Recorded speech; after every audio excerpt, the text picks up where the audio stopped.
So I was always born working for everything.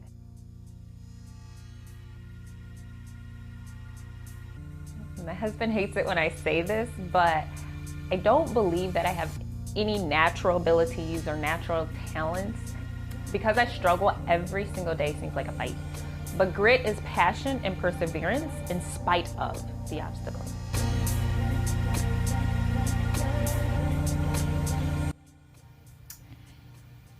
So this is a note to myself. Today my passport came to come and go to South Africa, and I was just reflecting on everything, and like, Dayna, this is a note to you, future Dayna. Like, just keep going. Just keep going. When all the self-doubt, when all the worry, when you can't foresee it working out, just keep going, because like, the reality is the impossible is possible, right? The only limits that we put on ourselves are the ones that we,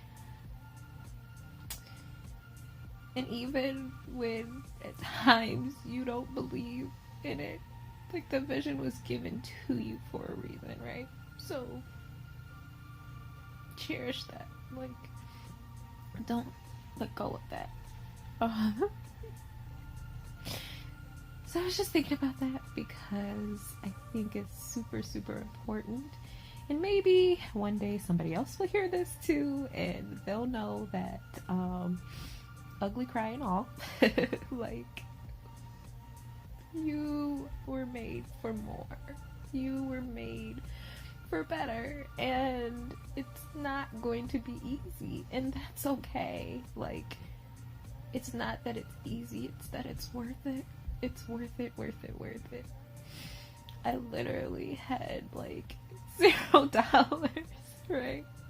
And I'm like, I need to purchase this plane ticket to go to South Africa. And I just prayed and prayed. I let go of it. I was able to actually let go, and I worked in harmony. I've always felt like an alien. Concepts never came easily for me, but I always had vision and forward thinking. The problem was I didn't always have the confidence for the execution. My entire life I felt like I showed up for everyone. If you ask me to do something, my first thought is, how can I make this work, right? When I took the leap of faith, I thought those closest to me, they would show up the same way that I always showed up for them. But here's the thing, it's not always the reality. I could work a job and feed myself. I can start a business, I can write a book, and maybe I'll eat a little bit more, right? But instead, what I decided to do is start a networking business and a resource through my book. Because what truly feeds my soul is helping and impacting the lives of others. If I sell you an oil, you might feel better for a little bit, right?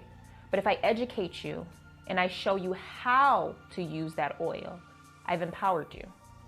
Your lifestyle changes, things improve, and now you have the skills and the knowledge to go help other people. That's called impact. Now I'm going to South Africa, right? Like, it's crazy to me. Like, I don't feel like I even have like a strong enough team. I'm not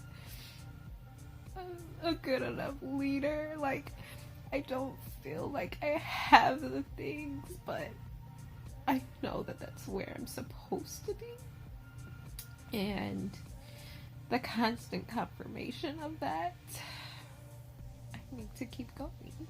So, keep going. This entire like 3 years have been like probably the hardest of doing all the things that are hard, right? But if we don't do hard things, right, we never grow.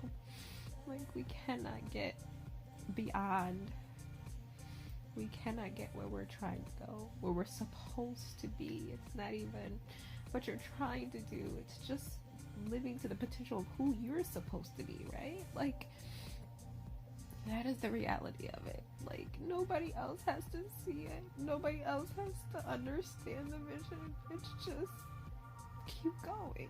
Like, keep going. So, my hair looks crazy. I look crazy. But, like, I just want you to remember this moment. The next time, like, it gets so hard and you want to give up, like, keep going. Just keep going. When I first wrote Kinky Locks, I wanted a resource for everyone, but I was nervous about putting a little black girl on the cover of my book. I could create a hair product and your hair might look nice, but if I educate you on hair and the dangers of ingredients and products, I've empowered you. Hairdressers, barbers, estheticians, stay-at-home moms, they're exposed on a daily basis to toxic chemicals, and they're shortening their lives. But if I educate you, that empowers you, and that's called impact.